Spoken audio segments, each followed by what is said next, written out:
Pues buenas tardes y gracias. Ahí está.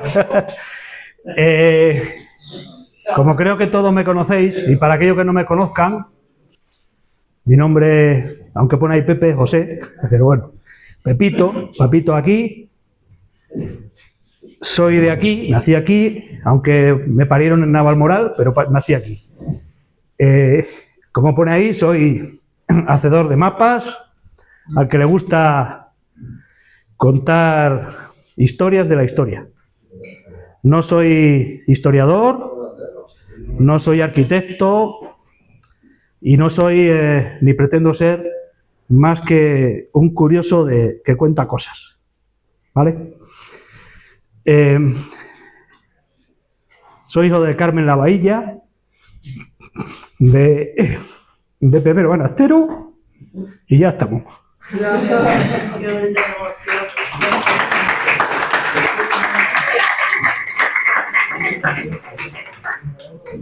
Nieto de ese gremio de banasteros,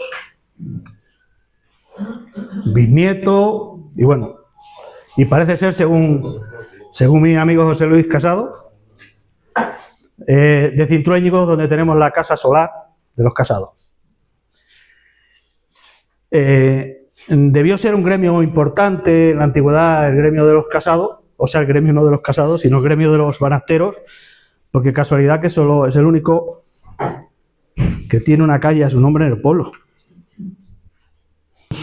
Me va a sonar un poco raro todo esto que os voy a contar. No voy a contar historias, ni os voy a contar nada raro. Todo esto surge a partir de un día que me pidieron que hiciera una visita a Valverde. Casualidad que fue gente de Villanueva. Y a ellas apuntaron otras personas de aquí. Tengo en deuda, por ejemplo, con Trini, el hacerlo otra vez por aquí por Valverde. Pero me he decidido a utilizar otro formato, que es el de intentar no hacer esa visita, sino más o menos contar aquello que conté de otra manera, ¿vale? Como veis ahí, con la curiosidad se nace, pero se tiene que alimentar. ¿A qué viene esto? Bueno, viene porque todos somos curiosos por naturaleza, algunos un poco más que otros. Yo me defino entre quizás esos pocos más. Y por eso a lo largo de mi vida he ido alimentando mi curiosidad, esa curiosidad, ¿no? Y me ha hecho preguntarme cosas, ¿no?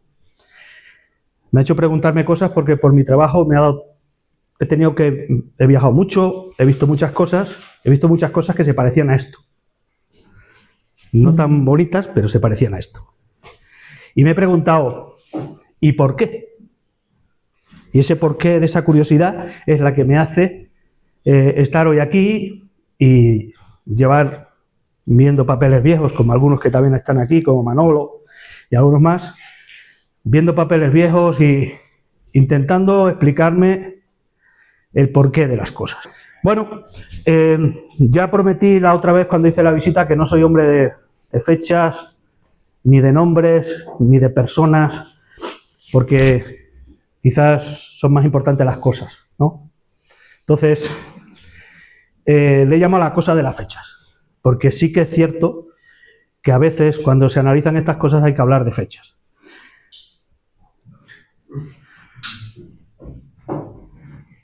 Bueno, yo soy de los que piensa que un pueblo no nace por generación espontánea.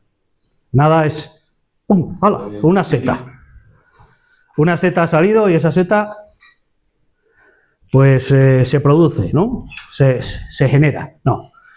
En esta tierra ya estuvo poblada en la antigüedad antes de que le dieran la propiedad, como digo yo ahí, por tartesos, celtas, bretones, romanos, visigodos.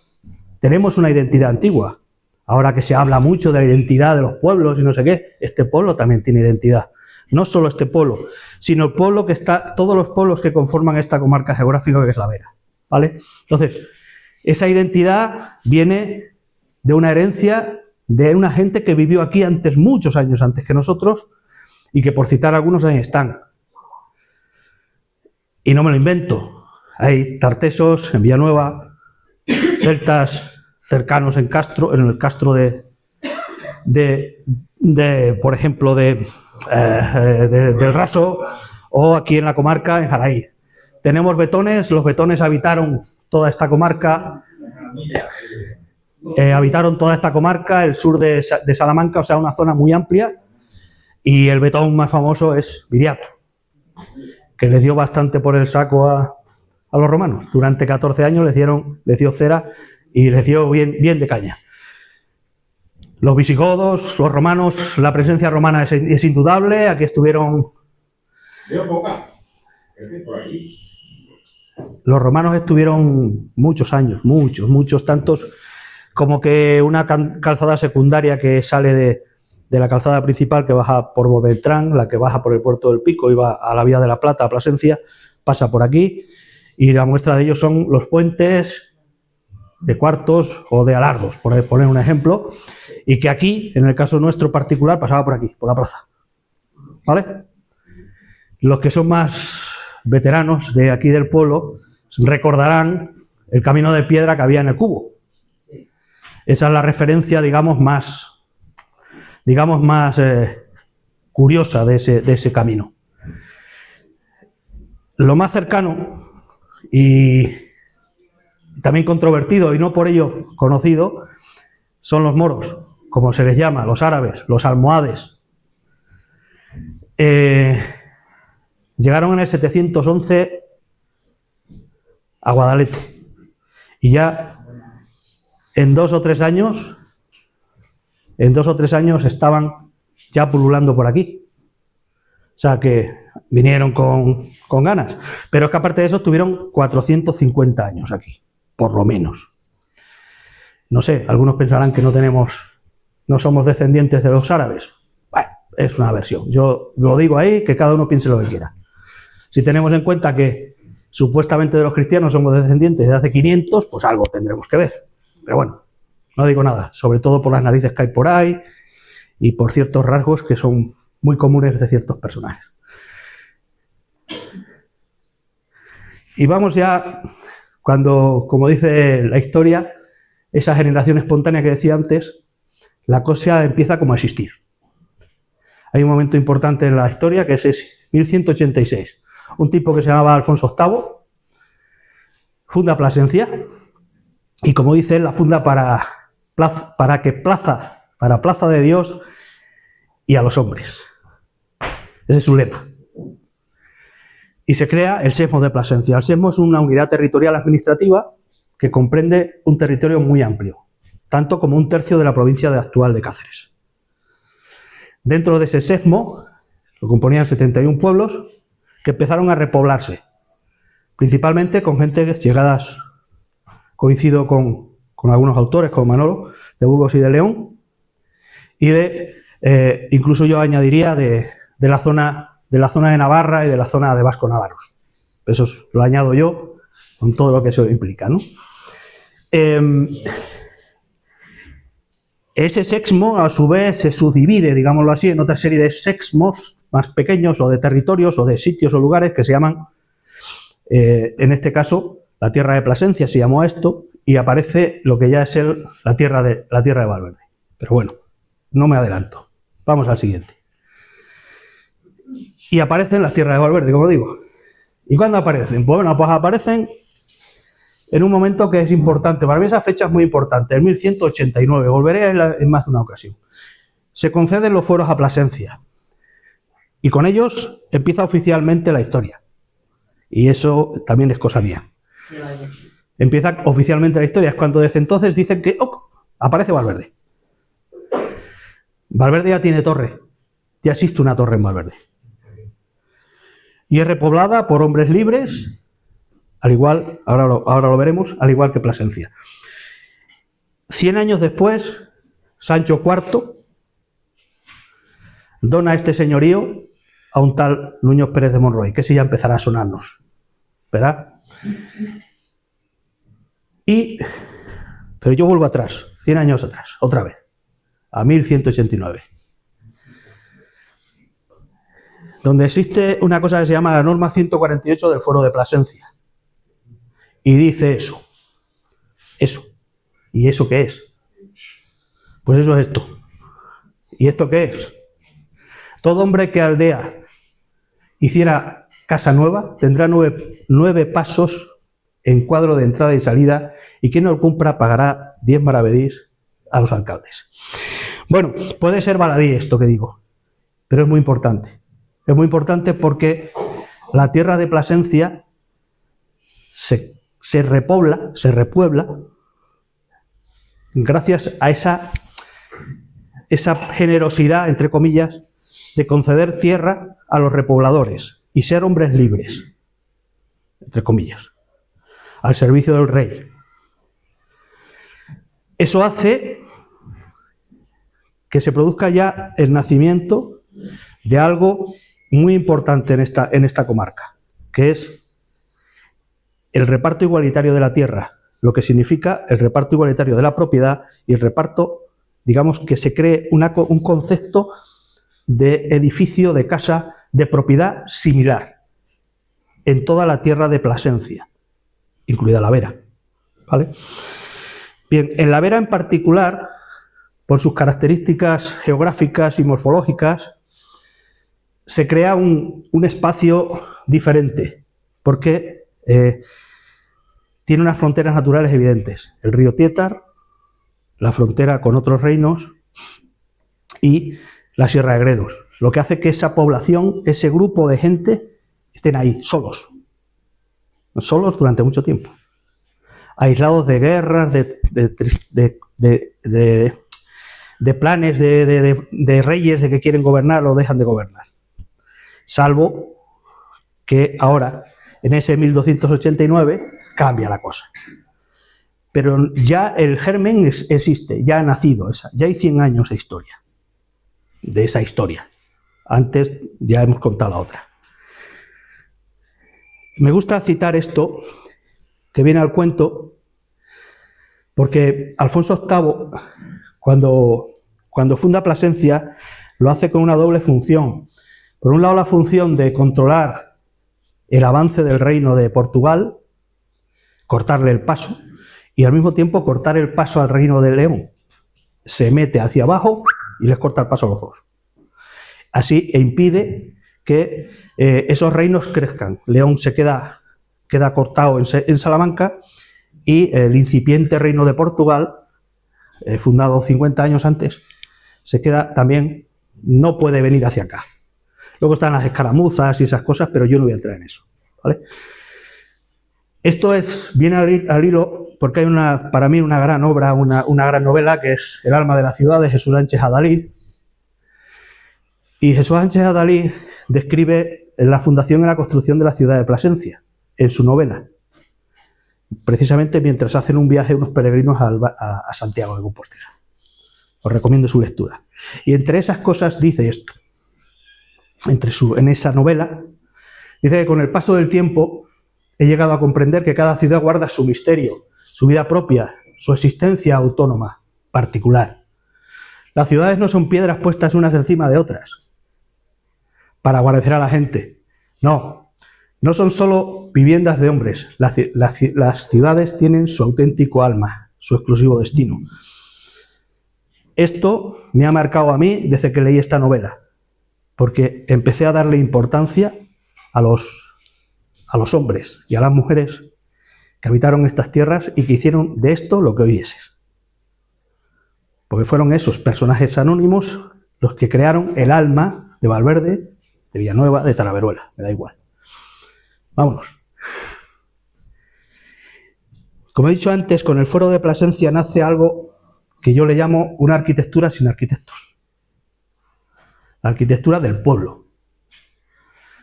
La arquitectura de ese pueblo que tiene que ir adaptándose, desarrollándose y viviendo de su propio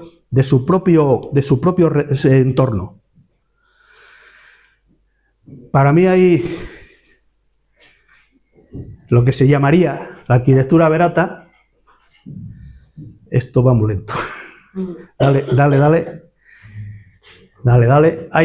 Entiendo que hay seis parámetros que definen esa arquitectura verata. A partir de aquí ya empezaremos a verlo, será más dinámico. Esto es un rollo, pero es que lo tengo que contar, que lo voy a hacer. Esto es lo que caracteriza a esa arquitectura. A la arquitectura verata la caracterizan estos 6 elementos. O para mí, estos 6 elementos. La arquitectura verata es una arquitectura del pueblo. Hasta hace muy poco no se consideraba arquitectura. A la arquitectura tradicional, popular, a la arquitectura hecha por anónimos arquitectos, no se la consideraba arquitectura. Se estudiaba, de hecho, en geografía, que era la geografía humana, se llamaba, donde se estudiaba eso. Lo que se estudiaba como arquitectura era la arquitectura culta, es las iglesias, los castillos, los grandes edificios. Cuando tú vas a los sitios, no te explican por qué de los sitios. Tú vas a Madrid y vas al Prado, o vas a visitar la Catedral de la Almudena, o vas a donde quieras, vas a visitar muchas cosas. Pero vas a ver esa arquitectura culta que tiene nombres y apellidos de quién la hizo o quién la mandó a hacer o quién la pagó. Pero los pueblos nacieron y se hicieron y se crearon. Y se crearon gracias a factores. ¿Por qué? Hay el factor más importante que he dicho antes, que es cuando se crea el fuero de Plasencia. Con esto no quiero decir que esto exista hoy. Tenemos que pensar que estamos hablando de hace 1000 años, no de hoy. Entonces, se crea una arquitectura de la proporción. Son todos iguales, y al ser todos iguales, esa proporción, dijo Le Corbusier, que es por eso lo he puesto, es una frase muy interesante, que esa nada, que lo es todo, y que hace sonreír las cosas. Eso dijo Le Corbusier. Y es esa fuerza... No, ya pilla el bueno. La fuerza que relaciona y ordena todos esos elementos que tenemos en el pueblo, que tenemos en el lugar donde están. El descubrimiento de la pobreza. Entendida la pobreza como la pobreza de los materiales, no la pobreza de los elementos constructivos. No se disponen de elementos de lujo, son muy importantes. Por eso la arquitectura es modesta, pero es modesta en cuanto a los elementos que se utilizan, pero no en cuanto a su riqueza. Y esa modestia viene porque se utilizan los medios que da la tierra y se utilizan las herramientas que hacen ellos mismos, que generan ellos mismos. Esas herramientas son las que les hacen construir esos elementos, ¿vale? Es sencillo, es una arquitectura sencilla. Todo aquello que se desarrolla en esa arquitectura es fácil de recordar. Eso es lo más importante. Cuando vais a un sitio, lo importante es que se recuerde dónde has estado. Cuando vienes a La Vera, cuando vienes a Valverde, tú te acuerdas que has estado en Valverde. No se te olvida. Porque esa sencillez es la que da esa personalidad. Eso es lo que hace diferente. Bien. También existe otra función, otro factor, que es en la sencillez, como pongo ahí, es la concepción tanto interior como exterior. Importa más lo de dentro que aparentar. Hasta tal punto que, y en esto lo veréis con un ejemplo, las casas más modestas están al lado de casas más potentes, pero no resalta la una de la otra. El que construye y tiene poder para construir, respeta al vecino. Es ese respeto entre todos los vecinos. Eso solo se da en las comunidades pequeñas. La pobreza versus imaginación es que dice que esa limitación de materiales, de terreno, de posibilidades, agudiza el ingenio. Y lo agudiza, y es que no dice que falten elementos, como he dicho antes, sino que los hace de otra manera, se construyen de otra manera. Y lo hacen con lo que tienen a mano. Eso es la pobreza, pero no es la pobreza de dinero, sino la pobreza, vamos a decirlo, de calidad. Es funcional. La arquitectura es muy funcional, porque no quiere decir algo estándar, sino la verdad es todo lo contrario, está hecha para el que vive en ella. No es una vivienda mínima, sino lo que se construye es lo que se necesita. Es la construcción de la necesidad. ¿para qué voy a hacer algo que no necesito? Soy práctico, construyo lo que necesito porque tengo que ocuparme de otras labores para poder comer. Entonces, tengo que vivir, pero para vivir me hago lo que necesito y ya iré haciendo. Pero no solo es el concepto de la casa, ni del vecino, ni ese entorno. Está el concepto de lo que rodea, a ello, que es el verato, el valverdano, las personas que viven en esta tierra, y en esta tierra en particular, le dan mucha importancia al espacio común, a lo que tienen todos, a lo que es de todos, a las calles, a las plazas, a las fuentes, a los abrevaderos, a ese lugar donde se sientan esos pollos de las plazas, de las calles, que ya no existen, desgraciadamente. Ese espacio humano es necesario, y es necesario para cobijarse de la lluvia, para regar sus campos, para vivir, sencillamente para vivir, o para relacionarse los unos con los otros. Antes, cuando era chico, me acuerdo que se vivía más en la calle. Era otro ritmo. Ni mejor ni peor. Era otro ritmo y era más adaptado a eso. Y por ello el estilo, que es el último de los factores que digo yo, que muchos elementos se agrupan en un todo.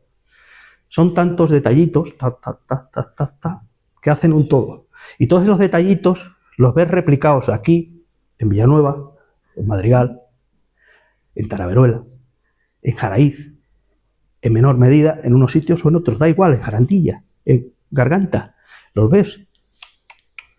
Ves replicados elementos que ves aquí, los ves allí. Eso quiere decir que hay un estilo, al fin y al cabo. Son cosas simples, porque ese lugar, en su esencia, crea unas características muy personales, como he dicho antes. Y se acabó el rollo. Vamos a ello. Bueno, hay una cosa que influye, ya no solo todos estos elementos externos, ¿no? Todos estos, o internos del alma y del conocimiento, influye de la tierra. El poblador de esta tierra es una tierra difícil. Esta tierra no se modificó. El habitante de esta tierra la adaptó, no como en otros lados. Los pueblos no surgen, no crecen, sino que se adhieren a esta tierra. Modifican sus montes, modifican sus entrañas, vamos a decirlo así, pero sinuosamente, adaptándose a ese modelo. El habitante de estas tierras no rompe el sistema, no rompe el equilibrio, sino que intenta adaptarse a ello. Un ejemplo que me gusta mucho decir es este. Valverde es como si fuera un mar de tejas, un mar de tejados, de esas tejas. Este mar no distorsiona el resto. Es una manera diferente de verlo. Es una manera de que el pueblo está dentro del país, dentro de la propia tierra. No está sobrepuesto, está dentro de la tierra, porque está creado con los propios elementos de la tierra. Otro elemento es el paisaje. Podemos ver que da igual que haya sol, que haya nubes. Valverde es espectacular. Sus imágenes son espectaculares. Por eso, porque está integrado en el paisaje. El pueblo, las construcciones, las casas, la vida forma parte del paisaje. Y vuelvo a lo de antes. Es lo sencillo. Es eso que te hace recordar y que te hace volver te hace a la memoria, te viene lo sencillo. No podemos olvidarnos de un elemento muy importante, que es el agua. Desgraciadamente, esa curiosidad que he dicho a lo primero me ha llevado a leer determinados documentos a lo largo del tiempo, y en concreto casi todo esto que estoy contando se basan en las ordenanzas municipales del siglo XVI, en el cadastro del Marqués de Senada de 1753, que son fotos fijas en el tiempo, y en el Diccionario Geográfico de España y sus posesiones de ultramar de Pascual Madoz de 1854. Esos tres elementos me han hecho pensar, o me han hecho descubrir la importancia del agua. del agua en esta tierra. No es que yo lo descubra, pero es que Valverde en particular, ahora no, pero Valverde en particular rindió pleitesía al agua. O sea, ya no solo es que el agua circulara por sus calles, es que le rindió pleitesía. Hizo esos canales, estas regueras, con una doble función. ¿Esa doble función cuál era? Desaguar cuando llovía, llegar el agua fresca, o sea, que se atemperara el agua antes de llegar al huerto, y al mismo tiempo que sirviera de canal de limpieza para que no se llenaran de barro las calles. Tenían esa funcionalidad las regueras. Sí, por supuesto. Hay que ser por sintetizar. Esa fuente que pongo ahí es una de las dos fuentes que aparecen en todos los escritos que los documentos que yo he consultado. La fuente de los Cuatro Caños y la fuente vieja. Esa aparece en todos los lugares. Son las dos fuentes de referencia. La fuente de la plaza no aparece, no existe. No existe hasta 1958, creo recordar que es la fecha que se puso ahí.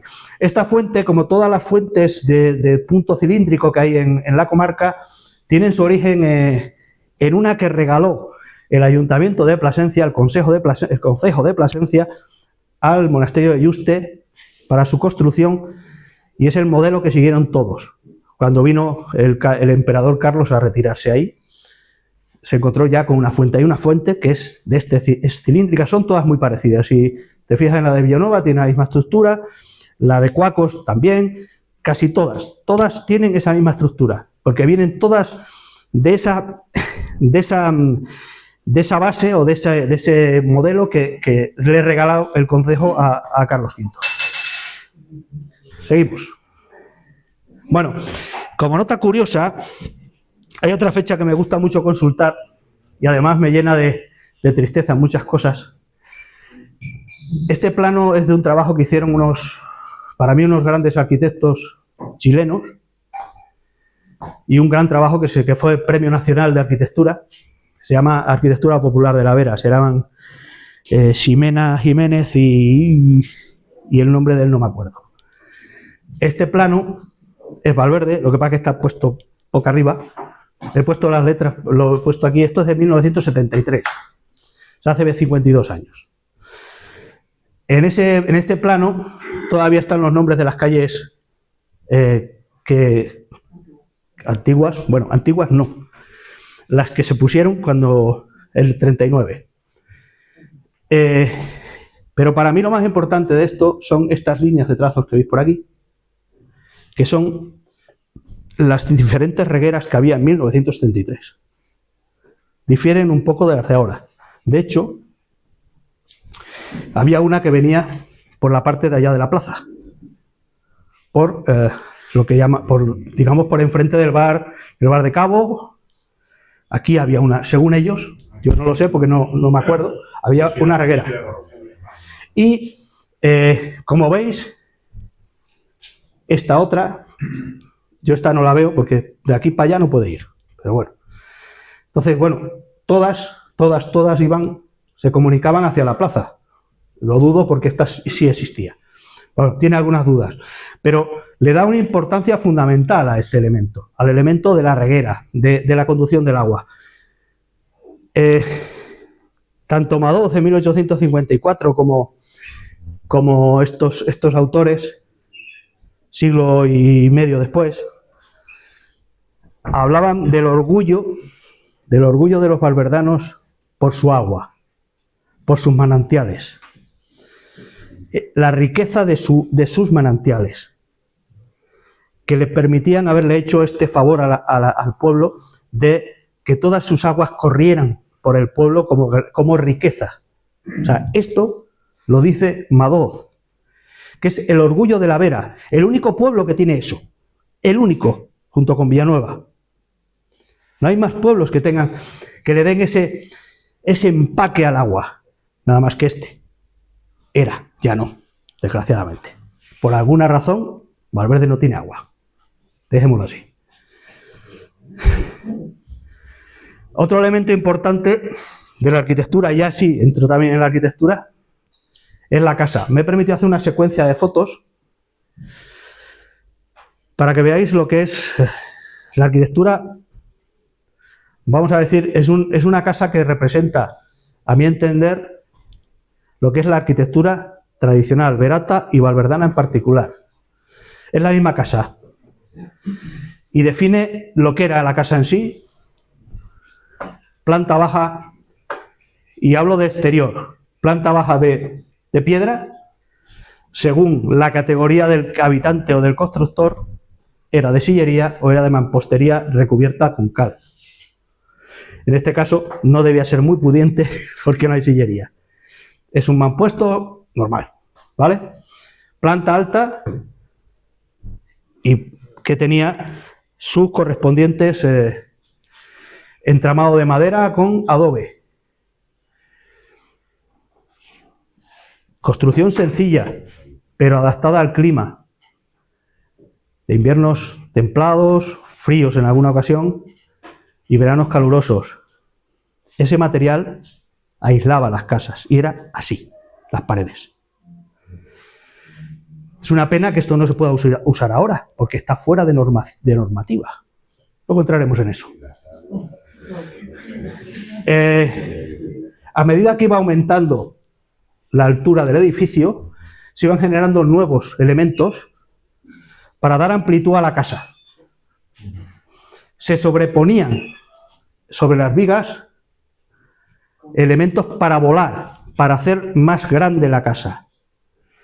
En este caso eran solanas, propiamente dichas, solanas, que, digamos, engrandaban la casa y a su vez acortaban las calles, dando a ese espacio protección en el invierno de las lluvias y fresco en el verano, protegiendo del sol, que a su vez esa función también la cumplía la reguera, llevarse el agua y refrescar en verano. Seguimos con la casa. Otros ejemplos que vienen a repetir esto que acabo de decir. Vuelve a establecerse el entramado, vuelve a haber detalles de los balcones, volvemos a tener piedra, adobe y encalados, volvemos a tener esa estructura exterior y volvemos a tener esa conjugación, esa extraña imaginería que tienen en esta tierra para construir, que se adaptan y van enlazando y van trabajando las casas, sin importar, sencillamente es arquitectura de la necesidad. Aquí se ve muy bien cómo se acortan las calles en la parte superior, tanto que los gatos saltan de un tejado a otro de la calle. Y otro elemento muy interesante, eso es una herencia árabe y que tiene una función concreta, que es también la de ampliar la casa. Y en algún caso ser el elemento por el cual accedes al patio que tienes en la casa de enfrente, o a la huerta, o a la habitación. Como ese hay 7 en Valverde. Contarlos los que sois de aquí, a ver si los identificáis. Hay 7. Unos tienen una función, otros tienen otro, y hay una calleja afamada en este pueblo que tiene 3. Además, uno de ellos está aquí. Otro. Y hay un tercero. Vámonos. Bueno, ya hemos visto lo de fuera. Vamos a ver lo de dentro. Cuando entramos en esa arquitectura de la necesidad, esa arquitectura que se construye para dar lugar a aquello que yo necesito, yo que soy labrador, pues como labrador necesito tener una casa, unas características, ¿vale? Pues esa casa es funcional, la hago para ello. Tuve la suerte de que esto me dejó hacerlo Pierre en su casa. Esta casa era antes de tío Antonio, del hermano de Chingala, para que nos entendamos. De tía Juana, exacto. La casa es un ejemplo de cómo se conserva el patrimonio. Esto es un ejemplo.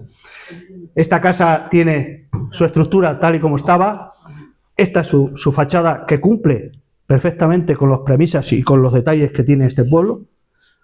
Hay más ejemplos, ¿eh? Yo he puesto este por poner uno. Y porque tengo esto, tengo esta imagen, ¿no?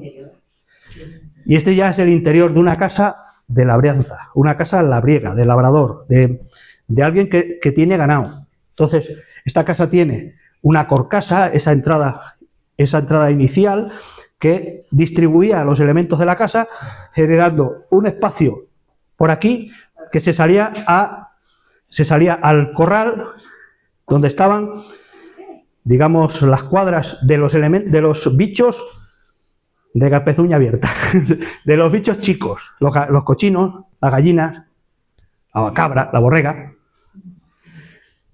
Y aquí, la entrada a donde estaban los bichos grandes, las mulas, las vacas, los bueyes, aquellos que lo obtuvieran.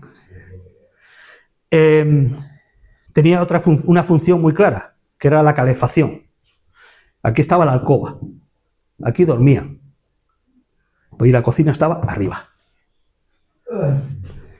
Todo esto cambia. Todo esto cambia en el siglo XX, a mediados del siglo XX, o a principios, después de la Guerra Civil, cambia estructuralmente, ya no solo en Valverde, sino en toda la comarca, el modelo. ¿Por qué? Pues porque empieza la mecanización del campo. Con la mecanización del campo se va sacando el ganado de las casas. Los ganados se llevan a otros sitios o desaparece, como pasa ahora en Valverde, que no hay ganado, ni en las casas ni fuera de ellas, ¿vale? Entonces, esa funcionalidad cambia, y al cambiar esa funcionalidad, en este caso tenemos almacén, cocina y dormitorios, que es, digamos, una vivienda de lo que podremos conocer hoy como más funcional. No tiene sentido ir a cocinar arriba. Antes sí lo tenía, porque arriba se cocinaba y al mismo tiempo se curaba el cochino, la matanza. Entonces, y se calentaba abajo con los bichos y con el fuego. Vamos otro poco. Bueno, vamos a otro elemento importante que ya he hablado de él, las calles. Como he dicho, se pensó en las calles como un elemento de vida. Es una parte más de las viviendas, es una parte más de la comunidad. La calle es la vida exterior de las personas, es su alma forastera, su alma de fuera, la que convive, la que genera vida. Esta foto creo que es de Dolcet, y supongo que, si no lo digo, supongo que lo conoceréis. Esta calle es la calle del Chorrito, y esta casa en concreto es la que acabamos de ver, esa de ahí. Aquí, según los que cuentan las cosas, estamos en el pleno centro del barrio judío, de la Jama, y esta casa, a mí me dijeron, que no lo he podido comprobar, no lo puedo decir con seguridad, que se trataba de la sinagoga, del lugar donde vivía, digamos, el rabino. Yo no lo sé, ¿eh? No entiendo muy bien de este asunto, lo digo como dato. La casa de la foto estrecha de aquí es a día de hoy. Bueno, miento, a día de mañana, a día de ayer. Esta foto es de ayer. Es la misma calle. Como dato diré que este empedrado, como mínimo tiene 500 años. Las calles estaban empedradas, lo que daba también la vida, o sea, daba también la importancia que tenía el pueblo, porque tenía su razón de ser. Esas piedras estaban así porque estaban puestas sobre las lastras de tal, y bueno, para evitar que el agua saliera corriendo, no se formara barro, como he dicho antes, y crearan las inmundicias, aparte de que ahí se echaban las inmundicias, quiere decirse los moñigos y los meados. Vamos al lío. Más calles. La variedad de cada rincón de este pueblo es para retratarlo. Cada rincón es para retratarlo, da igual que sea de noche que de día, da igual. Yo no sé si identificáis esas calles. Me parece que Nico sí conocerá la primera de la izquierda. Esta es más difícil que la averigüéis. Esta es la calleja que va desde la calle Isabel la Católica hoy a la calle Pedraza, la Calleja. La Calleja. Esta, yo creo que esta no hace falta que lo diga, ¿cuál es? Esta quizás sí, pero bueno, creo que no. Es Isabel la Católica, es vista desde la iglesia. Al fondo, la tienda de Lele. Y esto es un elemento, para mí, muy curioso, de cómo se adapta el hombre, cómo se ha adaptado el constructor, cómo se ha adaptado al material para hacer su casa. El suelo no está torcido, la viga está torcida. Es la adaptación, en este caso, del hombre, de esa familia, de estas personas, a los medios que tenían para hacer una casa. Este es el ejemplo claro de cómo se construía, con lo que se tenía, con esa libertad de construir. Y vuelvo a insistir, esa libertad de construir, sin romper la homogeneidad, pero libertad de construir. Vamos. Más calles. Creo que volvemos a ver las características fundamentales, estos elementos para soportar los aguavientos. La reguera siempre presente, siempre, siempre. Los solares, aunque no lo parezca, en esa parte de las cabezuelas sobre todo y en la parte trasera en el altozano de atrás, cumplen eso que he dicho hace un rato, de los 9 pasos por 9 pasos. Si dais un paseo y os fijáis en esos solares que ahora mismo están, o esas casas que están hundidas, veréis que el cuadro es un cuadro. Y eso viene de hace 1000 años. Eso sí se ha conservado. Si os fijáis cuando vais paseando por las calles, las casas son todas estrechas, todas muy homogéneas, todas iguales, una detrás de otra. Excepto las grandes. Pero por lo general, sobre todo aquí, por ejemplo, en las cabezuelas, ir mirando, pam, pam, pam, pam, pam, pam. Daos un paseo y lo veis. ¿Lo veis? Mirad para arriba, mirad. Porque hay mucho que ver, hay muchos detalles que ver. Ese detalle de la ventana que se nos ha pasado, que está en el Toril, me parece una obra de imaginería increíble. O sea, cómo han solucionado el problema de esos aguavientos con esos salientes. Os aconsejo que le echéis un vistazo. Está aquí en el Toril. No hay que irse muy lejos. Hay que buscar esos detalles, esos trocitos de sencillez y de ingeniería y de ingenio. Es repetir. Bueno, llegamos a un lugar que para mí es especial. La plaza. La plaza de Valverde es la más monumental de toda la Vera, con diferencia. Cada uno que piense lo que quiera, pero las características de esta plaza no la tiene ningún pueblo. Hay otras que reúnen unas condiciones muy buenas, dícese Cuacos, por ejemplo, pero le falta el elemento señorial. Cuacos no le tiene, aunque me mires así.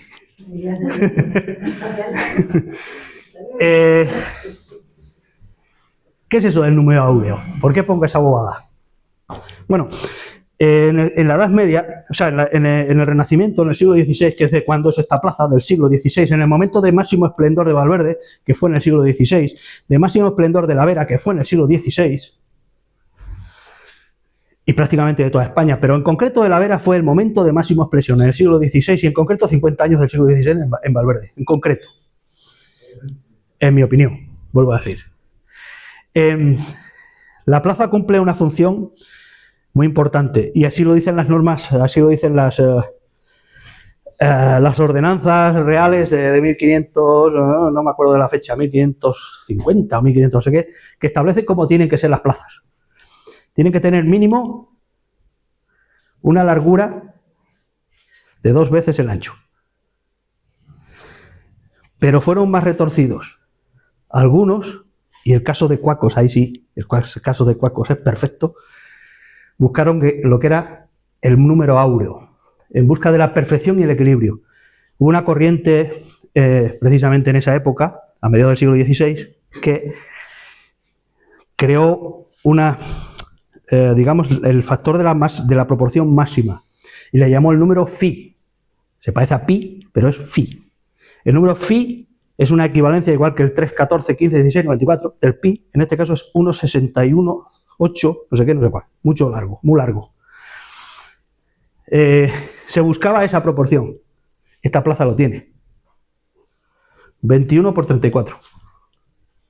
Tiene esta plaza. En su lado mayor. Bien. ¿Qué más tiene? ¿Qué más tiene la plaza? ¿Por qué yo considero que es especial? Si veis la perspectiva de la izquierda, es su entrada, digamos, para el que llega. Esa entrada lo que hace es que parece que nos trae hacia acá. Si os ponéis, la foto no se nota tanto, pero si os ponéis vosotros en la esquina de la casa del médico que llamamos, tenéis la sensación de que la plaza viene para ti, de que estos portales, los portales del este, estos, se acercan. Ese efecto es un efecto muy utilizado precisamente en Roma, en la época barroca. O sea, es un efecto que se dio en esas fechas. Es un efecto difícil de conseguir y que sobre todo predomina en Roma. ¿Fue una casualidad? No lo sé. Pero el aislamiento que tenía esta zona es muy difícil que un arquitecto, entre comillas, romano viniera aquí a diseñar esta plaza.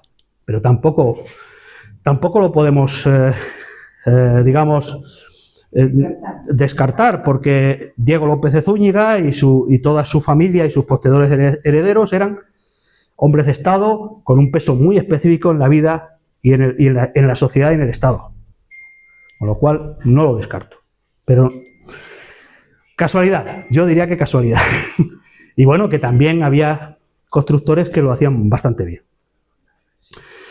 En esta plaza encontramos esa uniformidad que venimos hablando, excepto la casa la casa del amigo de cuando lo hizo la obra Teo Cabo, que subió la altura y entonces ya rompió esa armonía.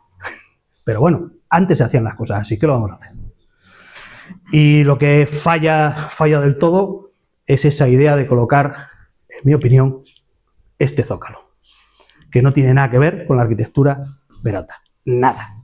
Eso es un zócalo impuesto y no tiene nada que ver. O sea, este zócalo, el zócalo de piedra que hay rodeando toda la plaza, eso es una cosa impuesta, importada y que no es verato. Se hizo, vale, ya está. Yo lo dejo ahí. Cuando tú llegas por la calle Real a la plaza, experimentarlo porque creo que es una sensación muy bonita. Justo aquí está la casa de Isabelo y de la Angelita. Te paras ahí y ves como que la plaza se abre.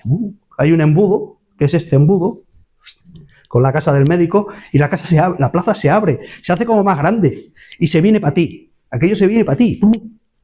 Entonces, cuando tienes esa sensación extraña de que ese efecto de como que se te viene para ti. Y eso viene porque, también, entre otras cosas, porque la plaza, su longitud, es 3 veces la altura. Y su anchura, el ancho de la plaza, es 2 veces la altura de los edificios. Todo está pensado. Este era el espacio de vida del pueblo, el centro neurálgico. En el año 73 dicen estos autores que había 4 bares, 2 carnicerías, no sé qué. Ahora no digo nada. ¿Vale? Yo lo he conocido. En cambio, si nos vamos al lado opuesto, dícese aquí, ahí era por donde se llegaba a Valverde. Los que venían de fuera, los que venían de Villanueva, por ejemplo, llegaban por ahí. Entonces, ¿qué ocurre? El efecto es contrario. Al entrar por aquí, la sensación que tienes es que esto es más grande, es más alto. Da más sensación de potencia, de poderío. Es el juego de los puntos de vista, es el juego de cómo crear espacios diferentes, con puntos de vista. Probarlo, os va a gustar. Vuelve a haber reguera sin agua, pero bueno. La fuente que hemos hablado, la armonía, esta armonía de este portal es impresionante, esa sencillez es impresionante, o sea, esto es... Por eso digo que no hay ninguna otra igual, porque tiene esto que no lo tienen las demás. Esa entreplanta, esa doble planta en el corazón de la plaza, eso la hace diferente, la hace muy diferente. Míralo. Creo que se perdió, no voy a entrar, creo que se perdió. Quizás hubiera sido mejor haber dejado el arco que había en el ayuntamiento, el arco de medio punto que había, que abría la puerta del ayuntamiento. Creo que era un elemento interesante a conservar, que era como si. Pero bueno, esto ya es una opinión personal. Los que son más mayores se recordarán que aquí no había escaleras, que esto era como un terreno, como una rampita. Y lo que da la sensación siempre es de que vas subiendo hacia el poder, vas subiendo hacia arriba. O sea, vas subiendo, evidentemente, hacia arriba solo se puede subir. Entonces tú vas ascendiendo hacia el poder. ¿Dónde estaba el poder? Aquí. Hay otro elemento muy importante en la plaza, que es este. En el siglo XIX, a instancias, empezaron en el siglo XVIII, sobre todo por la afición de Carlos IV a los relojes, se empezaron a poner los relojes. Y con eso cambió la vida de los pueblos. Cambió absolutamente la vida en los pueblos. Porque ya había un elemento que marcaba el ritmo de vida en los pueblos. El reloj, en el siglo XIX, empezó a enseñarnos a movernos con el tiempo, a comer a la 1 o a comer a las 12, a ir a la misa a las tal, ¿y qué hora ha cantado? ¿Y qué hora es? Son las -4, son las -7. Hay que no sé qué. El reloj cambió la vida. Parece una chorrada, pero cambió el ritmo de la sociedad. Porque solo había reloj en la plaza. En general, algunos le tenían aquí metido en el bolsillo, pero no era lo mismo. Porque se cantaba plin, plin, plin, como canta ahora. Bueno, aquí tenéis una panorámica de todo lo que he dicho, de todo el conjunto, toda la plaza, desde la esquina del Toril, y veis, digamos, lo majestuoso. O sea, es otra historia, es otro concepto. Debemos sentirnos orgullosos de esta plaza. Aunque hay elementos discordantes, sí, los hay. Muchos elementos discordantes. Pero eso no quiere decir que hayamos perdido la esencia. De momento no se ha perdido. Bueno, llegamos a la parte... Me falta la interrogación. Criterio. Bueno, yo aquí... todo lo que voy a decir son opiniones personales, insisto. Voy a ser bastante cortés, ¿vale? Esto es lo que a mi entender, con sus matices, es una buena rehabilitación. Esta, en particular, es excepcional. Eso es una manera de conservar el patrimonio. Eso es una manera de modernizar una vivienda. Eso es como se tiene que hacer las cosas. Así, esto. Y así es como lo tienen que autorizar los que mandan. Porque uno de los grandes errores de este pueblo y de toda la comarca fue poner el poder en un tipo. Y él decide lo que está bien y lo que está mal. Depende del tamaño del jamón.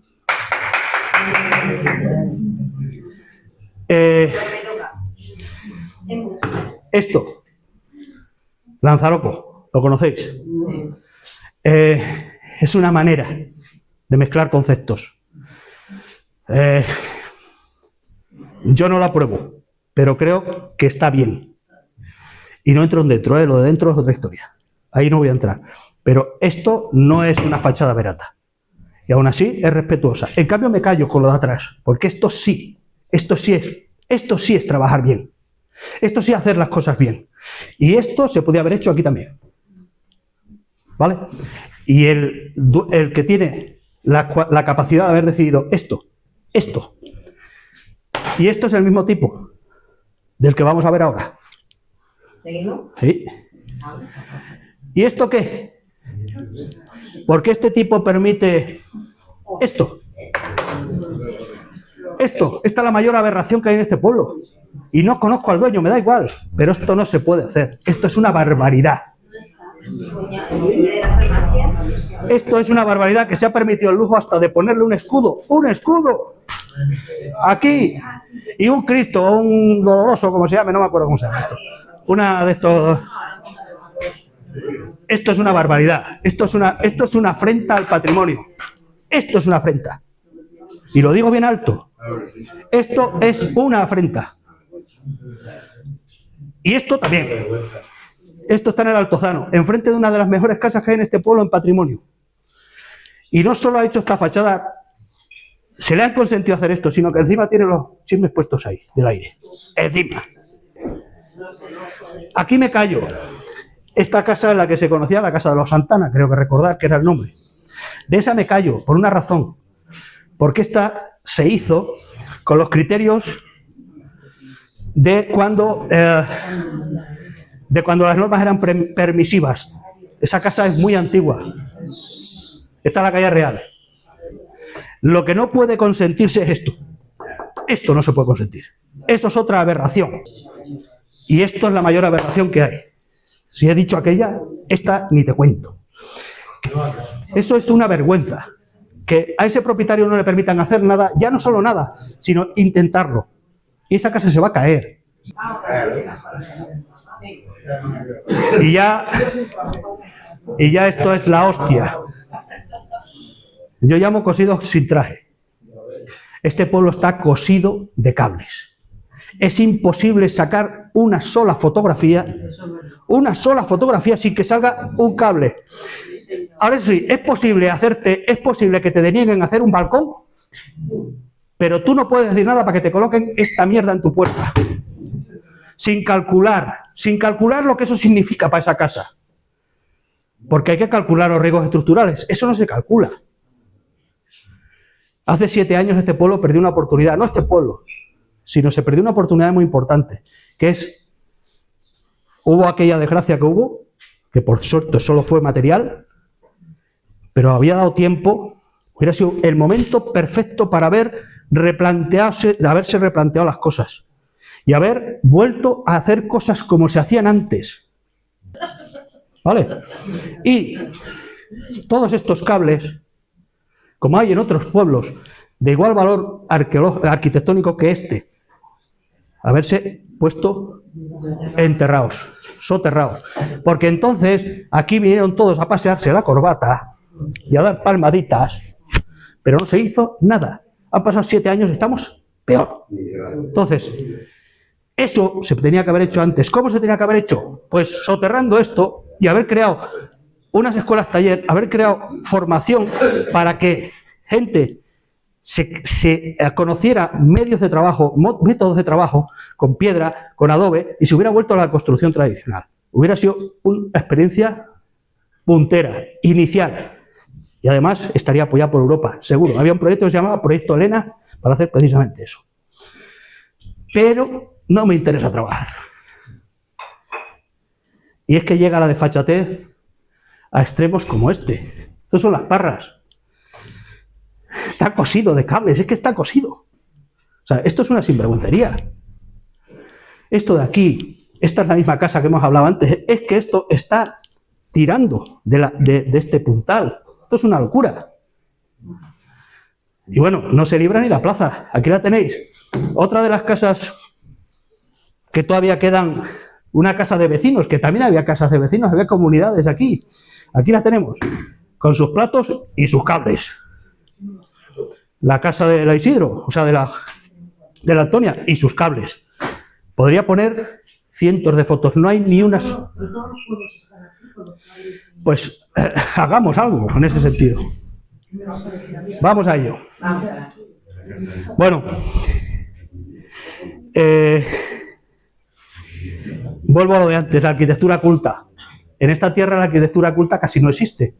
La arquitectura culta es la arquitectura del rico. la arquitectura de las grandes obras, de los condes y los marqueses y todas estas cosas. Yo quería hablar de la arquitectura popular, del pueblo, de la gente llana, de los que hacían la casa para vivir, para trabajar, no para lucirse. Pero aún así, creo que tenemos un edificio emblemático, que aunque esté ahí difuminado, aunque esté así un raro, se ve cuál es, y si pasamos al siguiente, se ve más, ¿no? Bien. Esto se llama fotogrametría. Esto es una técnica de representación de los edificios sin tocarlos. Esto se hace a través de dron, etcétera, ¿vale? La torre. ¿Por qué digo la torre? Porque ya lo dice en el año 1150. La torre. Habla de la torre. Habla de esa torre que construyeron los árabes. ¿Vale? O que creo yo. Es una cosa mía. ¿Vale? Y digo la torre porque no es un castillo. Valverde tenía una fortaleza. Y eso se llama torre del homenaje. Que era el elemento señorial de la fortaleza. Esa fortaleza dejó de tener sentido a partir del siglo XV, cuando los reyes católicos acabaron con los musulmanes y por lo tanto no había guerras, vamos a decirlo así, ¿no? Pero sí que también digo que fue el primer, ¿cómo lo llamé en su día? La primera infracción urbanística de Valverde fue el castillo, esto, la torre. Porque se construyó sin licencia. Se construyó sin licencia real. Esto, no el castillo, sino de aquí para arriba se hizo sin licencia. Y hay un pleito de Diego López de Zúñiga, en el cual le llaman a careo los reyes católicos y le dicen que a ver qué pasa. Y dicen, no, si eso estaba ahí, yo qué sé, a mí no me cuentes nada. Este es el resumen, ¿eh? Los reyes católicos tiraron 120 castillos y torres. Este libró. Pero no libró el de Miramontes de los Gallegos, ese no libró. Ese cayó. Que también le habían hecho estos. Bueno, eso sí le habían hecho los López de Zúñiga. Por entrar una gota en la torre, solo unos 4 detalles. La torre tenía 5 plantas, una que estaba aquí debajo, que era su acceso, que estaba justo donde está, el acceso está justo en la finca tuya. El acceso al castillo estaba por la finca que yo creo que es de Alfonso, esa donde está la cruz. Por ahí está. Ya te lo explica Alejandro, que se lo expliqué un día. Se entraba por aquí y esta era la fachada principal. ¿Vale? Como digo, tenía 5 alturas. Esta, que estaba por debajo, y donde bailaban a mediados del siglo XIX, en las fiestas de San Blas, bailaban las parejas. Porque estaba el castillo estaba todavía de pie. Y el suelo era de madera. Bailaban ahí. Ese era el baile de San Blas. Ahí se bailaba en San Blas. Y lo digo con total seguridad, ¿eh? Se bailaba en San Blas, ahí. Bien, esta pared que se ve, que son 7,50, eso, 7,41 para ser exactos, ahí estaba la sala noble. Quiere decir, ese era el lugar donde se lucían. Donde se lucían los condes o donde estaban las recepciones. Un edificio, una planta de alta, de muy espectacular, con 6 arcos arquitrabados. Bueno, era un espectáculo. Ya lo veréis cuando no tardaréis en verlo. Aquí estaba digamos, el espacio vividero de los señores, con su ventana de doncella, que es esta, se llama así, ventana de doncella, que da al poniente, al sitio más generoso. Aquí había otra planta, que eran los dormitorios, y por último estaba la cubierta. O sea, eso era el castillo de Valverde. ¿Por qué lo digo con tanta seguridad? Porque este castillo, o esta torre, es de la Escuela de Valladolid. Es de la Escuela de Valladolid. Y hay un edificio exactamente igual que se llama ¿cómo se llama el pueblo? En Peñafiel. Exactamente igual. Es más, esta torre tiene 14,30 de ancho por 18,71 de largo. Y el de Peñafiel tiene 14,50 por 18,90. O sea, este, junto con el de Torrelobatón y con el de Mauleón, son los 4 castillos que tienen estas garitas tan peculiares. Solo hay 4 en España, esos 4.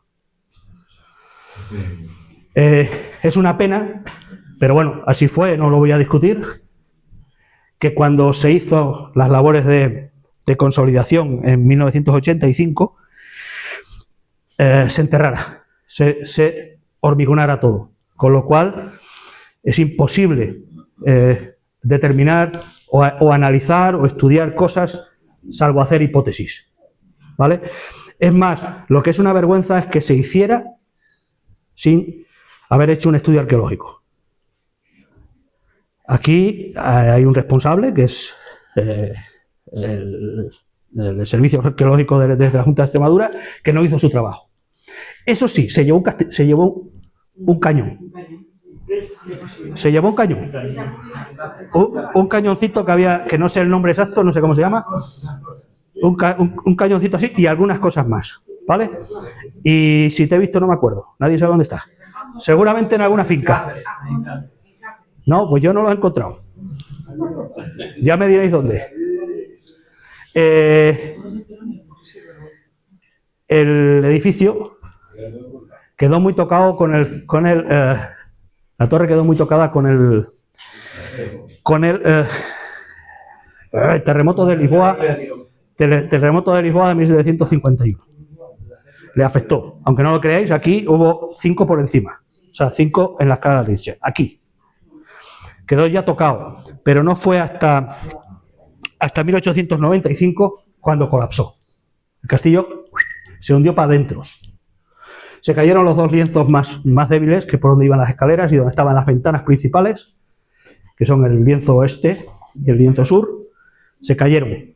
Al caerse se cayeron. Y se cayeron sobre el cementerio, que había empezado a ser cementerio recientemente, porque hasta la llegada de los franceses se enterraba dentro de la iglesia.